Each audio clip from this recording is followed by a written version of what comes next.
Impact Hustlers, the podcast on entrepreneurs and changemakers that are creating solutions to the world's biggest problems. Impact Hustlers is brought to you by Fast Forward 2030 and Real Changers. Visit fastforward.com to learn how to include the global goals into your business model and realchangers.com to find talent and careers with impact. And this is your host, Maiko Shafrat.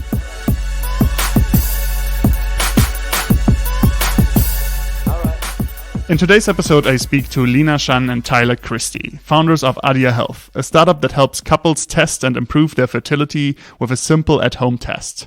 Adia has recently graduated from the Zinc program, a company builder aiming to solve the developed world's biggest problems. Now the company has raised investment from Seed Camp and is testing its product with the first users. It's great to have you on Impact Hustlers. Thank you. Happy to be here. Thank you very much. Thanks for joining. You're actually not just co-founders, but you're also a couple. You're married. And Adia Health was born out of a very personal experience for you guys. Can you tell us a bit more about that experience and why Adia Health came out of that? Yeah, absolutely. So Tyler and I met at business school. And I think like many couples, when you graduate after business school, your focus is very much your career. So we left the US, moved to England, and basically throughout my early to mid 30s, that was my focus. I wanted to build on my career. The last thing we really thought about was getting pregnant. We got married, but then once we did get married, we were like, okay, you're 35, maybe we should start trying, because you always have this notion that you're heading towards 40 and your fertility falls off a cliff. But then both of us came from pretty big families. So I personally never thought it was going to be hard. I actually thought it would be pretty easy. And it wasn't easy at all. It was probably one of the hardest things we've done. And we faced as individuals and as a couple. My first pregnancy ended up as a stillbirth. My second pregnancy was a miscarriage. And I think the trauma of all of that just meant that it was quite hard for me to conceive. So it took me over a year to conceive. So all of that just even kept just opening more and more can of worms for me, where I just kept thinking, how can I have been so unprepared for this? And just also realizing that the whole service was really fragmented. So after a number of months, after our first loss, I kind of reached a turning point where my first doctor had said to me, like, oh, the chances of this happening to you again is just so low that you should just go ahead and, continue with your life and continue as you are. And something just didn't sit right for me. I thought, yes, maybe this is completely unexplained, but I owed it to myself to kind of go after any answers, even if the answer was there was no explanation for what happened to you. So I was kind of like on a mission for a few months to find the right doctor and really kind of like ask, can you figure out what happened? And I was really lucky to find this one doctor, and I think my life really changed on that day that I met him. And he said to me, unfortunately, obstetrics today is very reactive. A lot of the times when a woman walks into my office, it's almost too late. I can't really do anything. And what we need to do is help women become more and more proactive about their health and their reproductive health specifically. So he actually told us not to try to conceive for a couple of months until he did all his investigation, and not just me. Tyler too, because, we're 50-50. And I think women often, just carry it all on their own shoulder. They blame themselves for everything, but really you're 50% of the equation. So we did a battery of tests. We actually were lucky enough to find out what was causing it. They identified that I actually had a precondition. And then, he put a plan in place. I started taking prenatals a lot earlier. Tyler did too. And then under his care, we managed to conceive our two girls. So. Well, amazing story. Obviously a very sad story to begin with, but amazing in terms of how you managed to turn it around. And now you're bringing out this product that's supposed to help people out there to deal with this problem. How big is this problem? Obviously it's not you alone that have suffered from this. How big is this problem? How many people are facing it?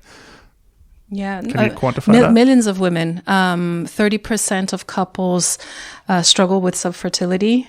1 in 4 pregnancies end in loss, and 1 in 5 women will experience some form of perinatal mental health distress. So it's very, very common. It's millions of women around the world. But unfortunately, it's such a taboo subject. So often you go through it and you think you're the only person that is going through it. But actually, once you start opening up, and I've recently really encouraged women to speak up. I think Michele Obama has done an amazing job for that. Just kind of like, she's somebody that people think have the perfect life, but now she's kind of really talked about how it's been challenging.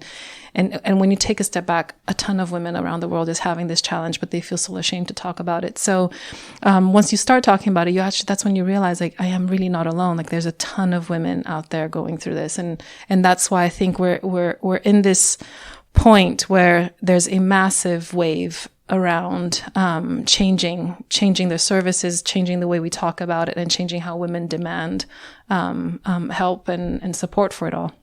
Mm-hmm. So the first product you have developed is an at-home test kit for fertility. Can you walk us through how this works and how this could have helped you when you went through this, or how this helps people actually solve that problem?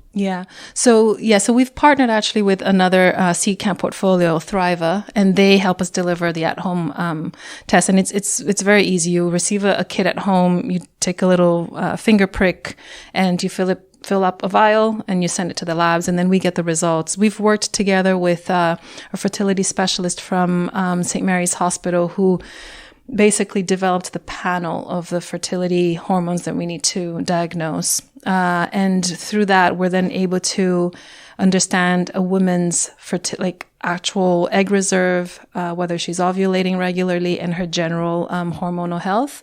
And what we're doing here is we're really trying to empower women and make them more confident that if everything's fine, they know it's fine and they can carry on doing things the way they've been doing it. But if things aren't fine, you don't have to wait 6 months or 1 year to find out that it's not fine. You've been dealing with it at day one.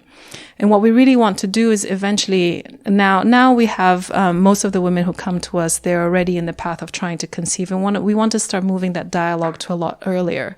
So as soon as women are aware of their reproductive health and think that that's in their horizon, we encourage them to start having that dialogue, understanding their body, understanding their choices, because I think the sooner you understand how your body works and know what your goals are, you can then get those to marry, rather than kind of what happened to me, getting into my mid to late 30s and being in a frenzy and just being super stressed out that the clock was ticking, and it's just not a very pleasant place to be.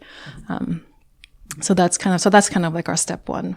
I previously spoke to Hamish from Thriva on one of the previous episodes, which I would say is probably one of the pioneers in at-home blood testing in the UK, and they've really kind of pushing the boundaries on that people test their blood at home and watch their health more regularly at home.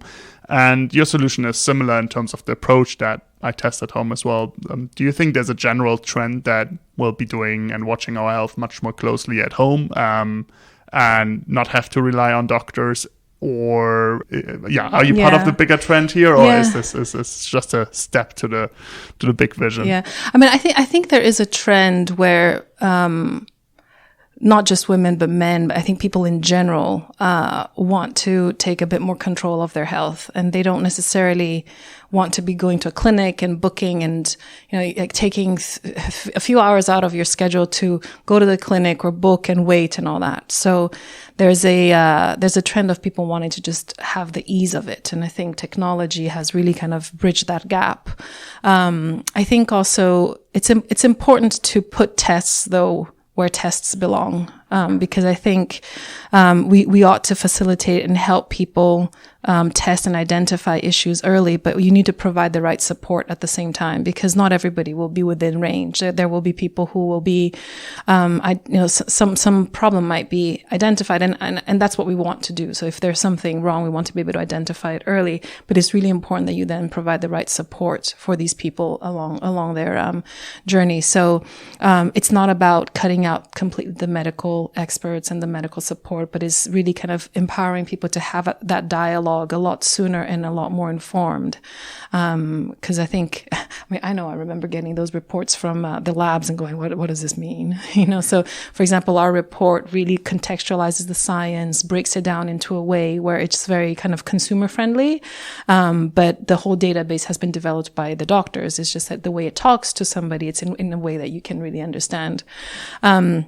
And also as part of like our product, it starts with the test, but really the core of our product is really helping women improve their preconception health. So we really help them plan around it, because the test is just giving you the baseline, but then how do you then improve it over time? And that's where kind of most of our product sits, is providing that plan and the expert support. Mm-hmm.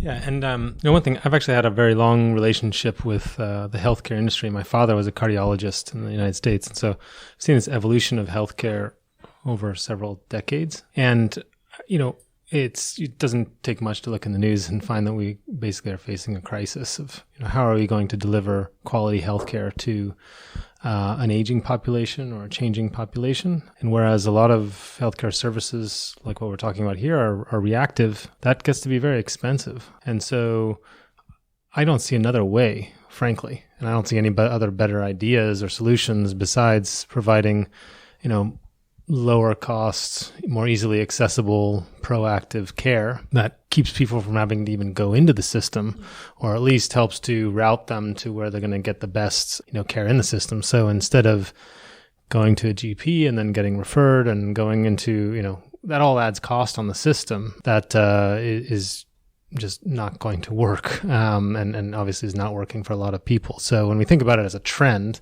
there's the consumer side of convenience, certainly, and we see that. But I think intrinsically, the health system will need to evolve to that, right?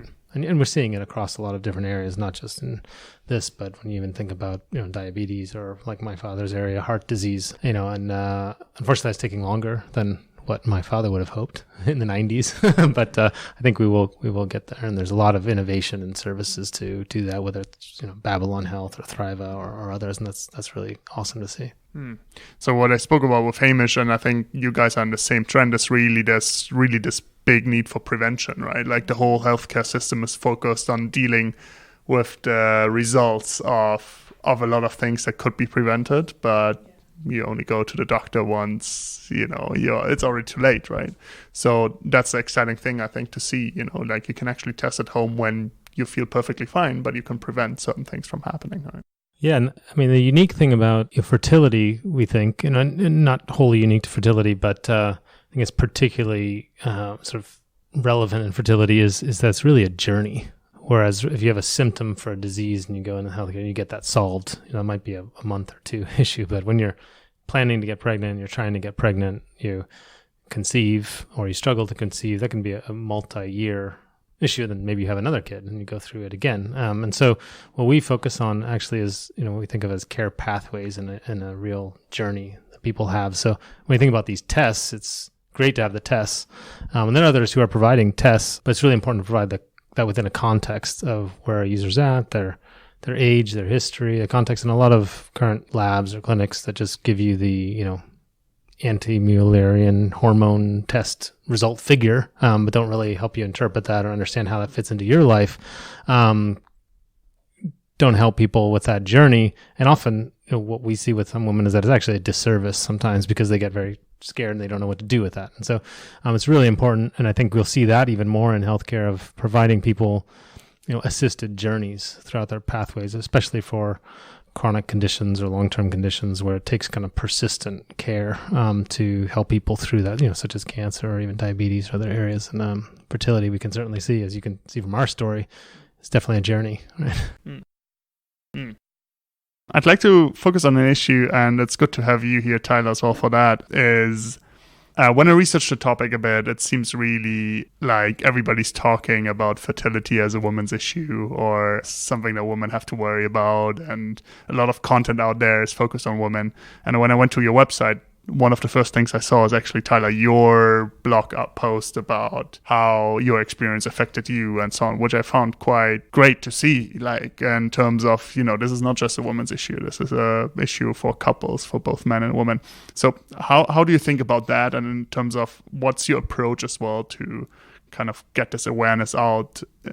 Men have to worry about this too, and they actually play a role in it, and they might be the cause of fertility issues as well. Certainly, I think there's a lot going on with this, right? And I mean, the one thing I'm trying to do is just in sharing my own story to take that first, plunge a bit, and I think hopefully that can spark more people to do that is one way. But it's a bit more complicated than that. When I was a kid, even I knew I wanted to have kids. So, and I just always thought it would be easy. I just thought it would happen, and that was fine. And so then when we had complications and miscarriage and loss, I felt like this power position that men think they have all the time, and being able to care and take care of solutions. I realized that I didn't have any of that, because there was nothing I could do. I felt like with that, and that's I think that's can be really complicating for men and their role and their image, as well as in their relationship.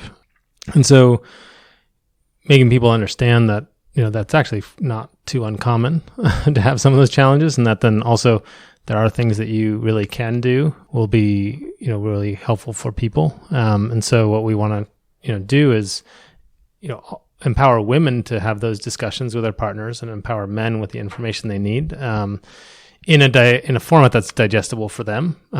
Men are very different in this experience. I don't foresee men having fertility apps on their phones in the near future, but more men knowing that supplements for them can dramatically boost their chances, that certain other lifestyle behaviors can really make an impact, and that also mental health can play a really big role for both partners, and particular partner. And so in terms of caring for your partner, maybe you don't think you can solve the problem, but you can be supportive in ways for your partner that can actually reduce anxiety and stress, and whether that means doing meditations together, like you can find on our product, or going to sessions with a doctor together, and things like that can just really help their partner, and I think that can help change the discussion of what a man's role is in this, that it's not just to, pardon the language, but, deposit sperm, but you're part of this journey as well. And you have a role to play in that, and you get a very powerful role as well. And I guess from an even science standpoint, there's always been this idea that women's fertility decline, but, and men's don't, because every 3 months their sperm will regenerate. But actually that has completely been debunked. Men's fertility will also decline, and the quality of their sperm will also decline. So, and actually, even though women blame themselves so much for fertility, Linda Farhani, who's our fertility specialist, wrote a great blog about subfertility, and she identifies, and we posted that over 50% of subfertility is actually driven by male factors, not female factors, and the intervention for men are a lot easier than the interventions for women. So actually, one of the first things when we speak to women is we really encourage them to have the dialogue with their husbands about them also having to take a sperm test, and the importance of supplements for men, because that can hugely improve their chances. So it's also science backed, right? It's not, and there's a physical element as well as an emotional element.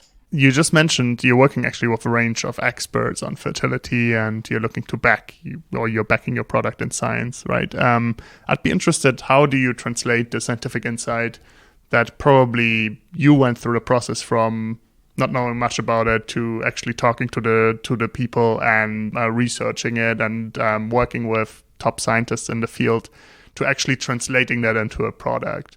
Can you walk us through a bit about that, and maybe also the difficulties that you face with that, or how do you translate this science out there into actually a product that works for people? Yeah. So we've developed a 12-week program with our experts, and the 12-week program tackles 3 main areas. One is fertility education. The second one is nutrition. And the third one is emotional support, particularly around helping reduce anxiety and stress. And that all the modules that we've developed, the educational modules and coaching modules, have all been developed in conjunction with our advisors. And they range from fertility, obstetrician, maternal nutrition, and clinical psychologist. And it's a very easy way to engage with the product. Every week you have a module across one of those domains, and the women engage with it on a daily basis. We developed also a daily meditation with a mindfulness coach around a woman's reproductive cycle. So that's kind of how we've distilled all the knowledge from them.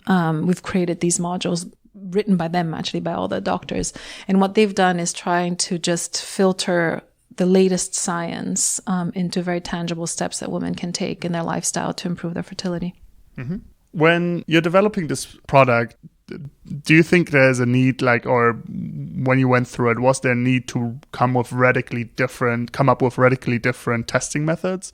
Or is it more about applying what's already out there, repackaging it, enabling people to do it at home, and innovating on that process? Again, I bring up the example of Thriver again, but the blood tests they are doing, they're not radically new. They're just enabling people to do them at home. Yeah, it's access. It's access, because now a lot of women, they'll have to be trying for 6 months to a year before they even qualify for the tests. You need to miscarry 3 times before you even speak to a specialist. And a lot of the information that you get out there is quite fragmented. It won't necessarily look at your emotional health as well as your physical and fertility health.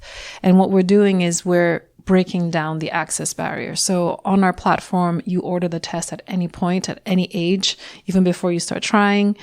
We have channels that people can submit and speak directly to specialists, not a GP, but specialists in fertility, obstetrician, obstetrics, and nutrition and psychology, and everything is on the ease of your app, of your mobile phone, right? So we're completely breaking that down. People can get it all in one place. Yeah, and I think the other element here beyond access is also trust. This is a very personal, very important issue, and it's very hard to sift through this. We experience that ourselves. So, for instance, on a cursory research, people might think, well, if I get my AMH test done, that'll be great, and that's a good indicator. Well, the truth is, you actually, to really understand this, you need to test several different hormones. Then you understand how they interact, and you understand how the combination of that may be indicative of your ovarian reserve or these other elements, right? And so it's very important, we found, to really create that